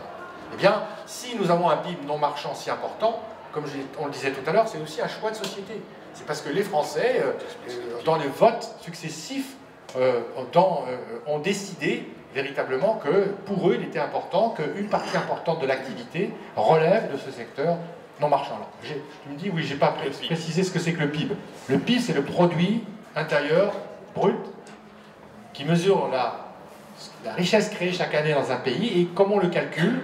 Eh bien, on prend la production de tous les acteurs, les entreprises, mais aussi les agriculteurs, donc les professions libérales, etc. Donc il y a des conventions évidemment pour calculer ça, et on agrège tout ça, ce qui permet de calculer chaque année la richesse produite par un pays. Alors le PIB est un indicateur extrêmement imparfait, très critiqué d'ailleurs par beaucoup, mais il continue d'être utilisé, c'est pour ça que je l'utilise tout en étant sans attention, il a beaucoup de limites, bien sûr. Monsieur ? Alors, au fond, oui, monsieur. Est-ce que ça marche? Oui. Bonjour. Oui. J'avais entendu dire que le CICE, qui représentait, paraît-il, 10 milliards de crédit d'impôt, avait servi à pérenniser 10 000 emplois. Et quand on divise 10 milliards par 10 000, on trouve 1 million. Je ne pense pas que chaque employé, on ait dépensé ces sommes-là, à moins que ça soit des Carlos Ghosn en série, mais à ce moment-là, c'est aussi faux, parce que si c'était des gens qui étaient aussi près d'avoir un travail, pourquoi ça veut dire qu'il y a beaucoup d'argent qui a été étouffé dans cette transaction-là. Par contre, quand on divise 10 000 fois 1 million, ça veut dire que 1 million de personnes qui dépenseraient pendant un an 10 000 euros auraient pu se former, par exemple, et 1 million de personnes formées au lieu de 10 000 employés. Oui, là, donc il y a vraiment, on peut dire que, même si le calcul est relativement simple et grossier, je pense que là, il n'y a pas de photo. D'autre part, alors oui, est-ce que quelqu'un d'entre vous ici présent peut contredire cette hypothèse à propos du libéralisme? Le libéralisme est devenu, et peut-être que c'était déjà le cas à l'époque d'Adam Smith, la raison par laquelle les gens veulent absolument, les hommes d'affaires veulent pouvoir faire tout ce qu'ils veulent et éventuellement n'importe quoi.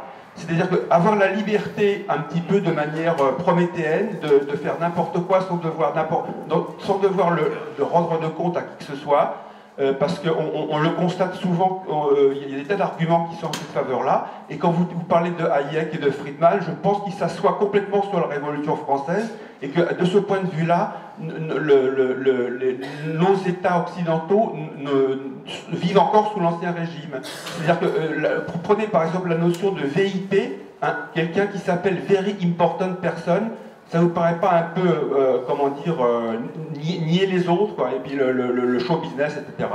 Alors j'avais aussi, par exemple, ce qui me conforte dans l'idée que les hommes de loi à l'américaine, etc., veulent avoir le dernier mot, quelle que soit la solution qu'ils emploieront, c'est le livre de Schopenhauer sur le fait qu'il démontrerait qu'on peut prouver tout et n'importe quoi, qu'on peut avoir raison, que c'est un livre sur le fait d'avoir raison. D'autre part, à propos du taffetas, je voulais dire que j'avais entendu une personne d'une française dire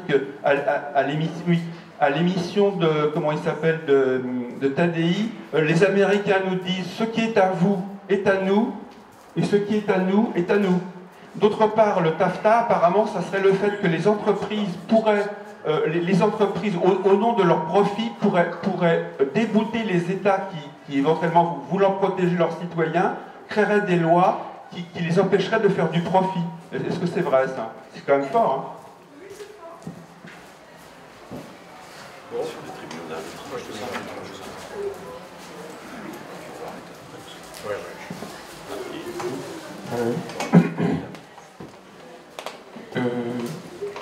Enfin, moi je voulais juste rebondir, je ne sais pas lequel des deux a parlé de...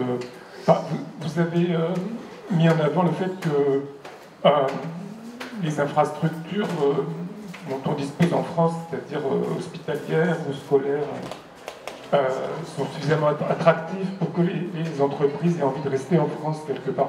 Mais enfin, ça devrait être le cas, mais je ne suis pas persuadé que ça marche comme ça, parce que beaucoup d'entreprises, en tout cas, ont fait le choix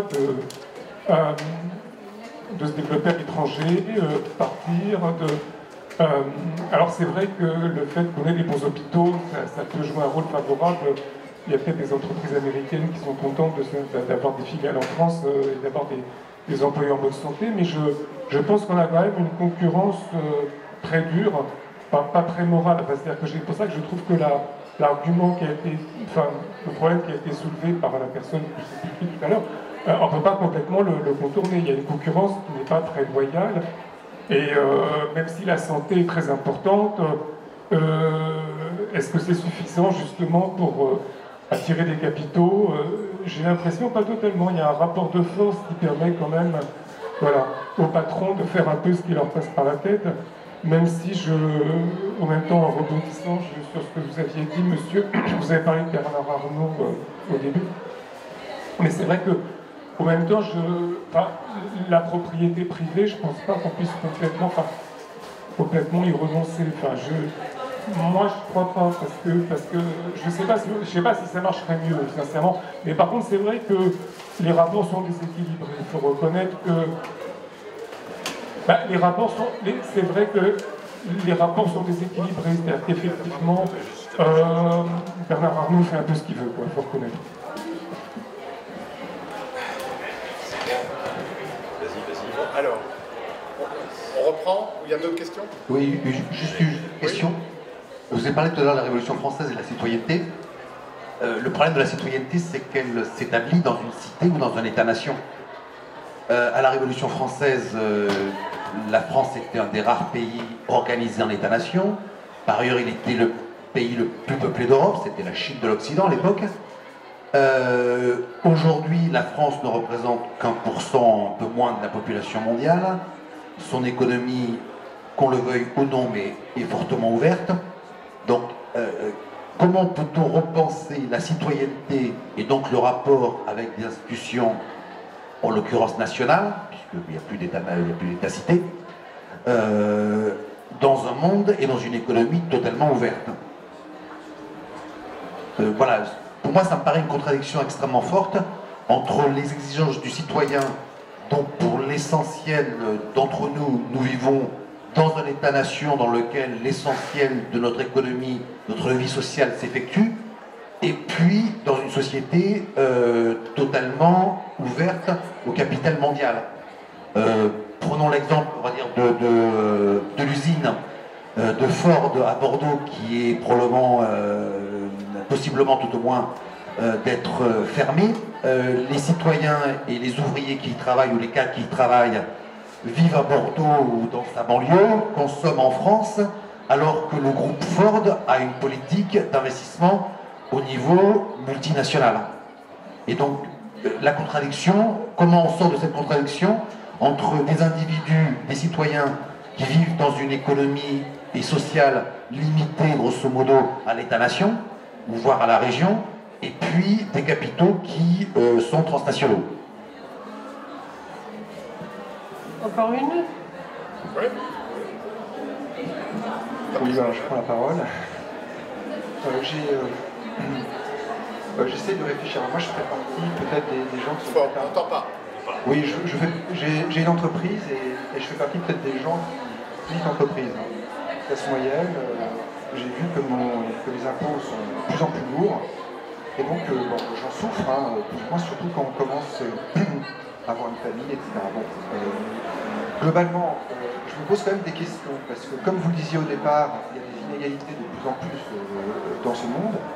Le monde se transforme, on a de moins en moins de ressources, donc il faut faire des choses. Et comme le disait monsieur, on est dans un monde, enfin on est en France, et la France ça pèse plus grand chose. Et comment on peut avoir des volontés de transformer le monde alors qu'on a des pressions internationales qui sont fortes et que quelque part, si on ne met pas les moyens au niveau international, on ne va pas réussir à transformer toutes ces inégalités en plus d'égalité et peut-être mieux utiliser les ressources. Donc moi je me posais la question suivante, c'est à partir de quel niveau on est riche à titre individuel. Je me suis dit, est-ce que c'est 5 millions d'euros? Est-ce que c'est, je raisonne à une échelle nationale, est-ce que c'est 1 million d'euros? Est-ce que c'est 70 milliards d'euros, comme c'est le cas de Bernard Arnault, oui, ou encore plus pour certains? Très peu, parce qu'on parle tout le temps des grandes entreprises et des très riches, mais voilà, il y a un dysfonctionnement sur la richesse, sur qu'est-ce que c'est que d'être riche, et quelque part, ces gens qui sont riches, au-delà de... Moi, j'estimais que c'est important la libre entreprise, de posséder certaines choses, et puis d'avoir une certaine richesse quelque part, parce que ça donne des objectifs et ça pousse tout le monde vers le haut. Et je me disais, peut-être que 5 millions d'euros, c'est beaucoup d'argent, peut-être 25 millions d'euros. Mais qu'à partir de ce montant-là, il faut prendre des mesures, peut-être au niveau mondial, pour que, et ça je ne sais pas, je ne suis pas politicien et je ne suis pas non plus économiste, mais est-ce qu'il y a des moyens, à un moment, de prendre 50% au moins des richesses des gens très riches? Vous voyez? C'est des idées comme ça que j'ai, auxquelles je pense, au-delà par exemple de 25 millions d'euros, même en France, même partout dans le monde, eh ben, il y aurait beaucoup d'argent à récupérer. Regardez comment... alors oui, je fais un discours un petit peu, mais c'est une conviction, c'est-à-dire qu'on peut être néolibéral, Et puis de se dire qu'à un moment, il y a trop de richesses qui sont accumulées par certains. Voilà, donc voilà. Mais je peux encore élaborer, parce que c'est certaines choses intéressantes. Et monsieur devant, non? Oui, moi j'ai juste un propos assez important. J'imagine, actuellement nous vivons dans une société où le tissu social est complètement déliquescent. On emploie des mots dont la sémantique est complètement galvaudée. Je dirais, par exemple, on entend énormément dans les médias, le coût du travail. C'est un beau mot. On culpabilise, je dirais, le salarié, alors que sans le salarié, l'entreprise ne peut pas faire de profit. Il n'y a pas de travail. C'est une première chose. On emploie d'autres mots dans la sémantique. Avant, il y avait des responsables. Maintenant, il n'y a que des managers. C'est important. Le manager ne fait que constater et récupérer des résultats. Le responsable était capable de retrousser les manches, de donner un coup de main. Ça, c'est un aspect actuel dans la vie sociale. Le tissu social fout complètement le camp. Comment voulez-vous qu'avec des seuls au monde, on puisse arriver à changer la société? Ça, c'est le premier aspect. Ensuite, aspect économique, effectivement, on parlait du CICE tout à l'heure. Je travaille dans un environnement où le CICE est très très utilisé par des entreprises comme de grosses entreprises qui utilisent le CICE pour faire de la recherche par des entreprises publiques. C'est quand même extraordinaire. On leur fournit du fric public pour faire travailler des entreprises publiques. Dans un sens, ça fait travailler le public, mais c'est quoi? C'est le privé qui récupère tous les bénéfices.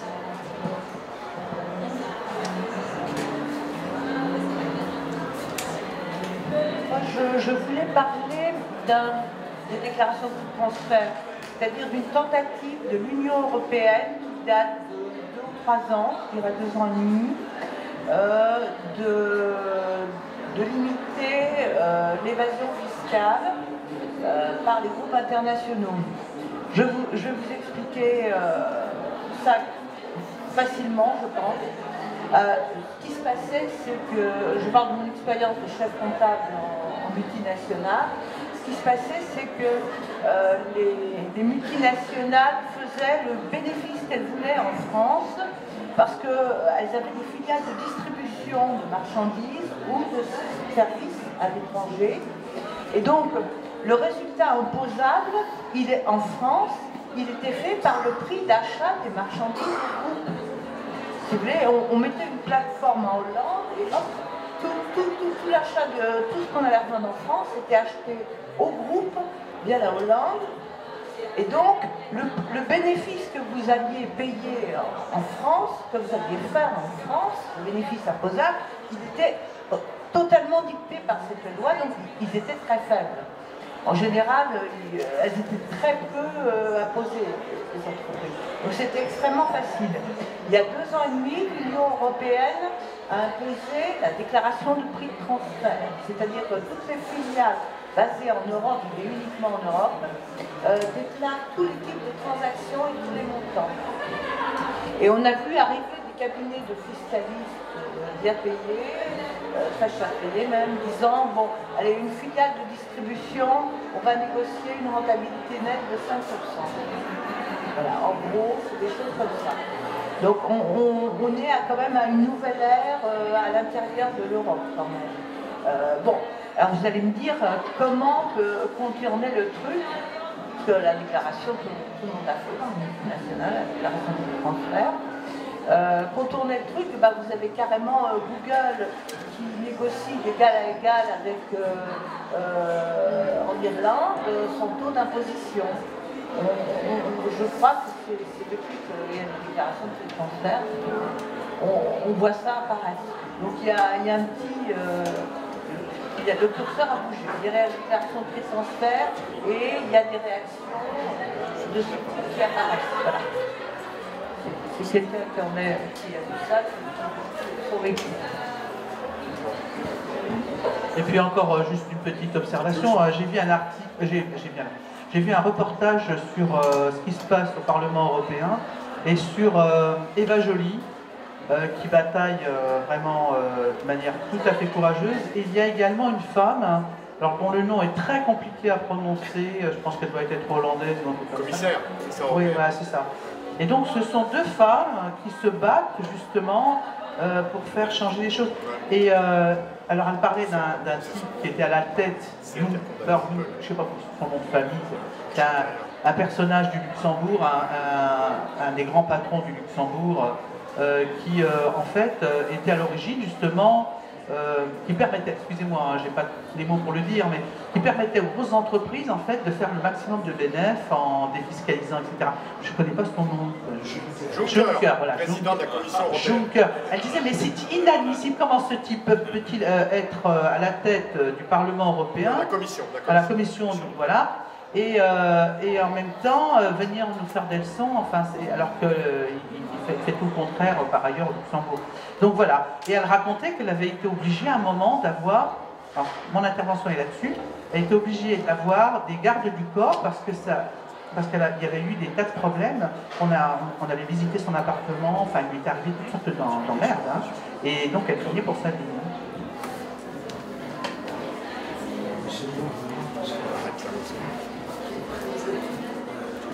Ouais, si tu veux. Alors, le CICE, c'est pas 10 milliards, c'est 20 milliards. Ce que je vous conseille de faire, et le chiffre que vous avez donné par contre sur les créations d'emplois sont en effet de l'ordre de 10 000. Si vous voulez voir de près, c'est très facile, vous allez sur... il y a un organisme qui s'appelle France Stratégie, qui était rattaché au Premier ministre et qui maintenant d'ailleurs va être rattaché plutôt au Parlement, d'après les réformes en cours. Et il y a un site, vous tapez France Stratégie, et cet organisme est chargé de faire l'évaluation du CICE. Il y a un comité, un groupe d'évaluation qui a été créé et qui fait un rapport annuel. Et bien le dernier rapport annuel, qu'on cite d'ailleurs, on interviewe dans le livre un des membres de ce comité de suivi d'évaluation. Ils disent que l'effet principal du CICE jusqu'ici, donc c'était un rapport qui a été rendu à la fin de l'année dernière, en décembre, chaque année il est rendu en décembre. Ça a été essentiellement d'augmenter les marges des entreprises avec pratiquement pas d'effet sur l'emploi, parce que CICE c'est compétitivité et emploi, très peu d'effet sur l'emploi, donc 10 000, ce qui est très faible par rapport à l'argent engagé, ou par rapport aux 20 milliards, tout à l'heure vous disiez 10, mais c'est en fait beaucoup plus. Et d'autre part, sur la compétitivité, pour le moment, on ne voit rien, parce que le commerce extérieur français est profondément déficitaire. Alors, c'est vrai que ce genre de réforme, ça met du temps à se faire sentir, mais si vous voulez, le bilan que dresse le groupe, c'est de dire que le CICE, voilà un bon exemple d'une mesure très coûteuse, dont les effets ne sont pas démontrés, pour employer un euphémisme. Et donc, là, il y a quelque chose qui est scandaleux, parce que ça représente des sommes publiques énormes, qui creusent le budget, puisque 20 milliards de manque à gagner sous forme de déduction fiscale, principalement, et de cotisation sociale, là, il y a quelque chose qui ne va pas. Donc, je suis complètement d'accord, et c'est même pire que ce que vous disiez, et on peut le vérifier, encore une fois, en allant sur le site de France Stratégie. Alors, parmi les autres sujets, oui, la question de l'attractivité, dire voilà, vous n'étiez pas convaincu par mon argument selon lequel les infrastructures étant plutôt de bonne qualité grâce à des dépenses publiques relativement importantes, eh bien les entreprises seraient incitées à rester et les entreprises étrangères à venir en France.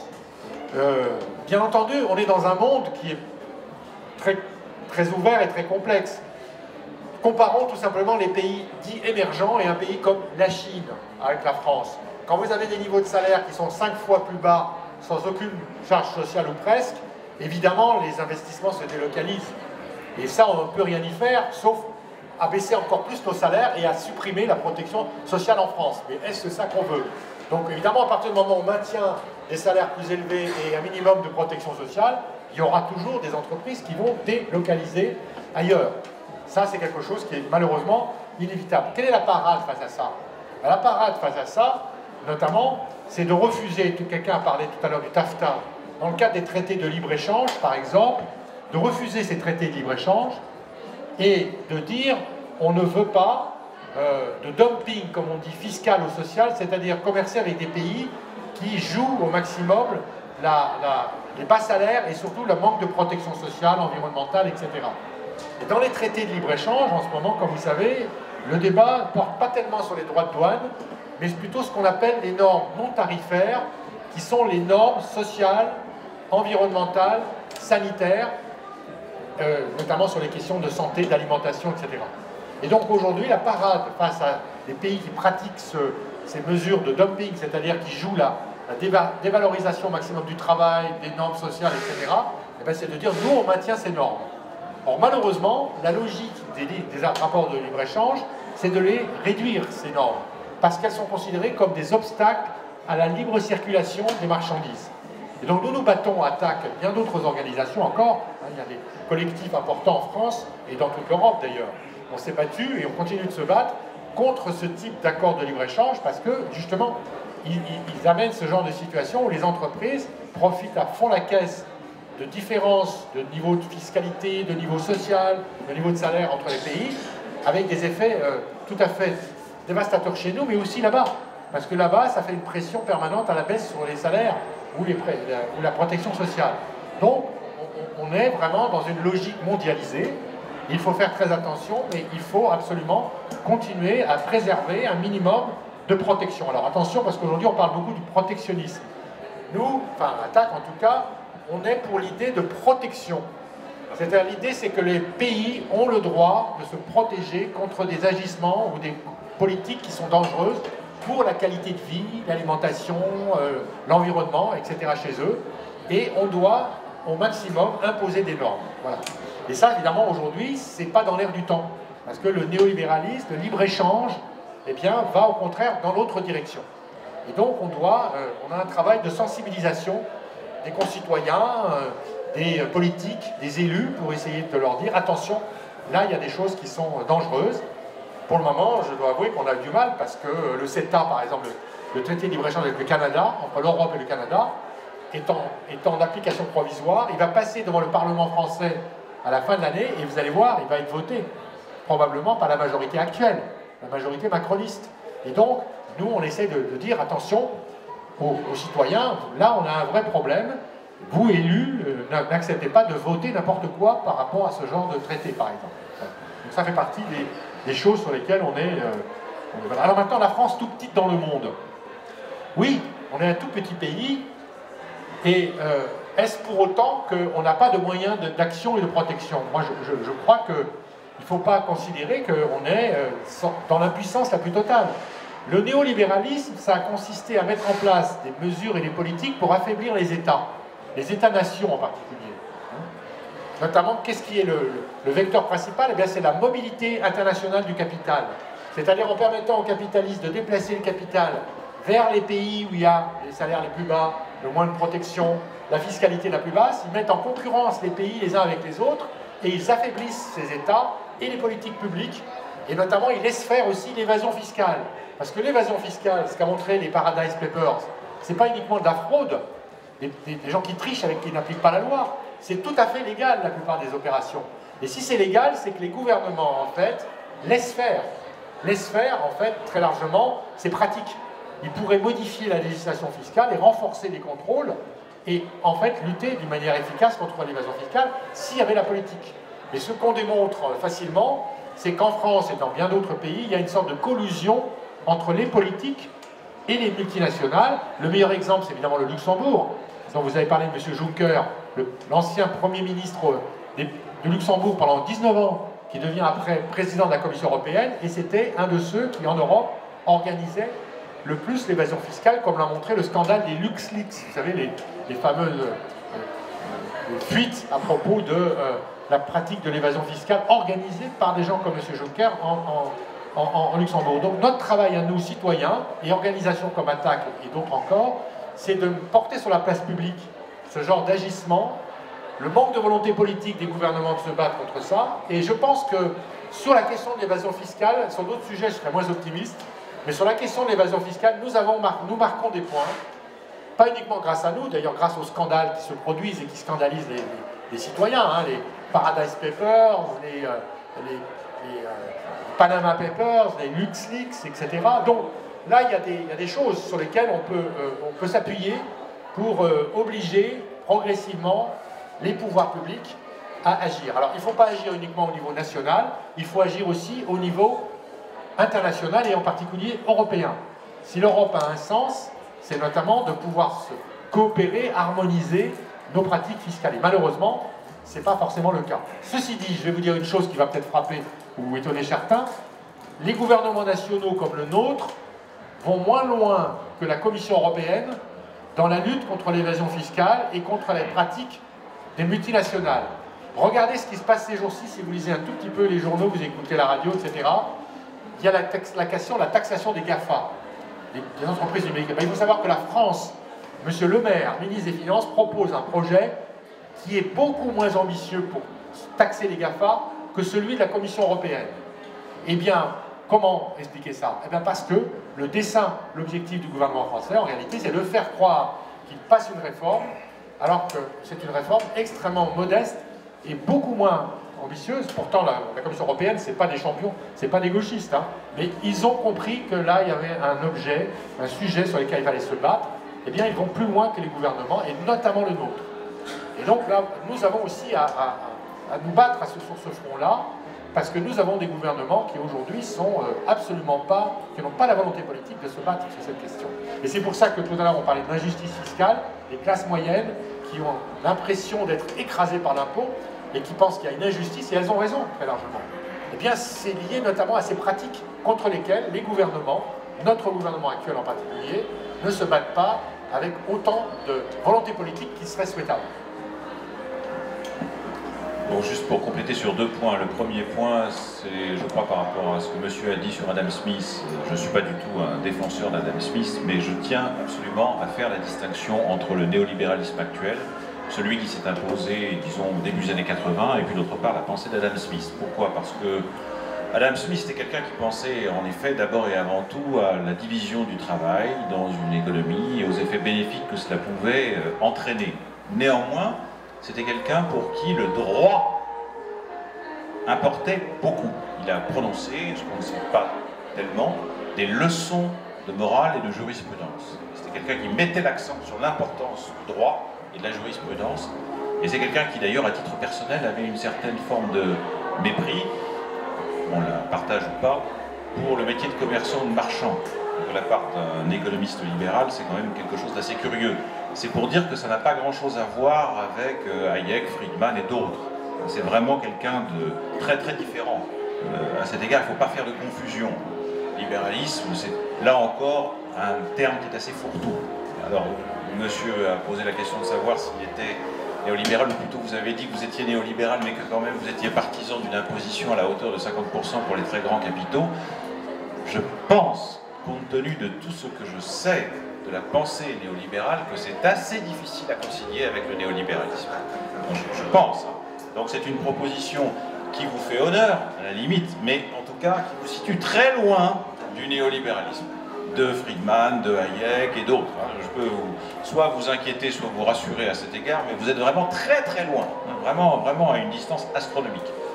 Et puis, le deuxième point qui me paraît très important, c'est ce qui a été dit par un intervenant sur les limites de l'État-nation.